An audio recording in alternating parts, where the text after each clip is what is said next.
नमस्कार, मैं हूं अंकुर और आप देख रहे हैं सत्यहिंदी.com। सत्य हिंदी का एंड्रॉइड ऐप आ चुका है। उसको डाउनलोड करने के लिए आप इस वीडियो के डिस्क्रिप्शन में जा सकते हैं। वहां पे आपको एक लिंक मिलेगा जहां से आप ऐप को डाउनलोड कर सकते हैं।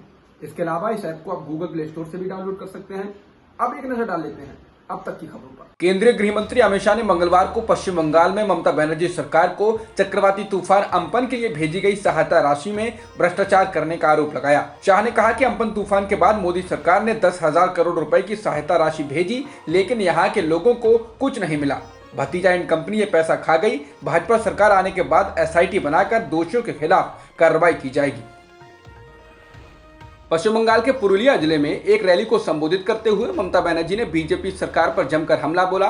ममता ने कहा कि बीजेपी सरकार ने पूर्वोत्तर के राज्यों में जो वादे किए हैं वो पूरे ही नहीं किए गए हैं। ममता ने कहा कि बीजेपी बंगाल में तो बड़े बड़े वादे कर रही है, लेकिन असम और त्रिपुरा के घोषणा पत्र में किए गए वादों से मुंह फेर रही है। ममता ने कहा कि बीजेपी की सरकार ने पूर्वोत्तर के राज्यों के हजारों लोगों को बेरोजगार छोड़ दिया है। ममता ने कहा कि देश में केवल एक ही फैक्ट्री बचेगी, वो है प्रधानमंत्री की झूठ की फैक्ट्री और बीजेपी के धोखाधड़ी की फैक्ट्री।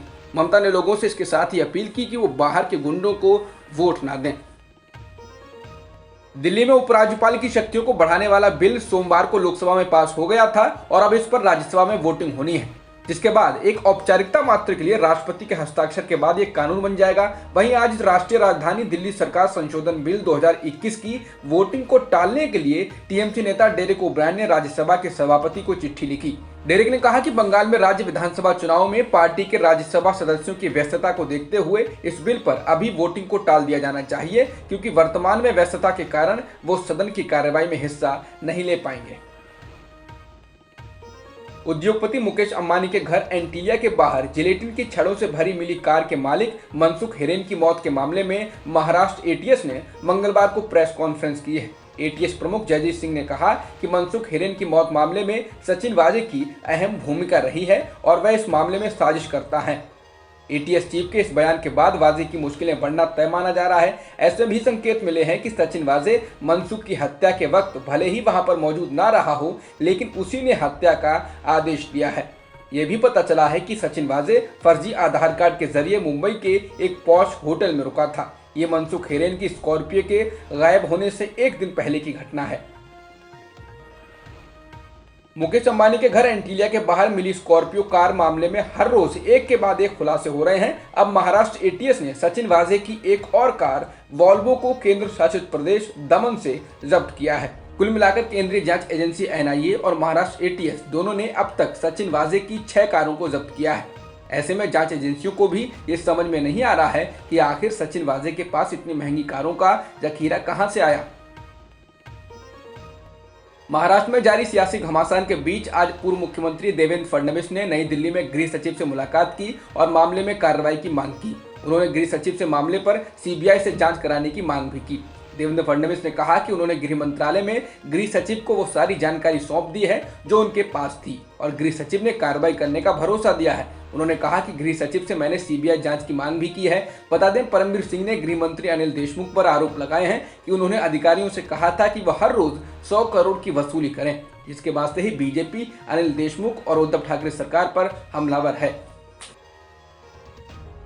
महाराष्ट्र के पूर्व मुख्यमंत्री देवेंद्र फडणवीस ने मंगलवार को कहा है कि महाराष्ट्र में ट्रांसफर पोस्टिंग का रैकेट चल रहा है। फडणवीस के इस आरोप के बाद महाराष्ट्र की राजनीति और गर्मा गई। फडणवीस ने कहा कि जिन लोगों को इंटेलिजेंस विभाग की कमिश्नर रश्मि शुक्ला ने ट्रैप किया था, ठाकरे सरकार ने उनके खिलाफ कार्रवाई करने के बजाय उन्हें उनकी मनमाफिक पोस्टिंग और ट्रांसफर दे दिया।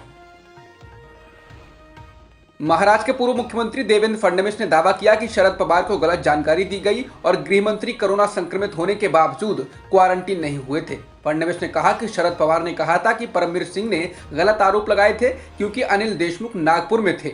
फडणवीस ने एक प्राइवेट फ्लाइट का टिकट दिखाते हुए कहा, ये उनका प्राइवेट प्लेन का टिकट है जो कि नागपुर से मुंबई का है। ये 15 फरवरी का है। महाराष्ट्र के गृह मंत्री अनिल देशमुख ने सचिन वाजे के साथ मुलाकात को लेकर एक वीडियो जारी कर सफाई दी है। उन्होंने कहा है कि उनको 5 फरवरी को कोरोना हुआ था, जिसके बाद वो 5 फरवरी से 15 फरवरी तक हॉस्पिटल में थे।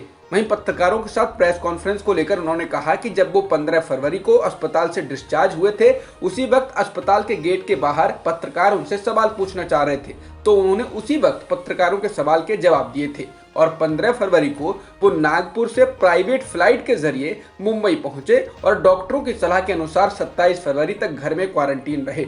पहली बार वो घर से बाहर 28 फरवरी को निकले थे।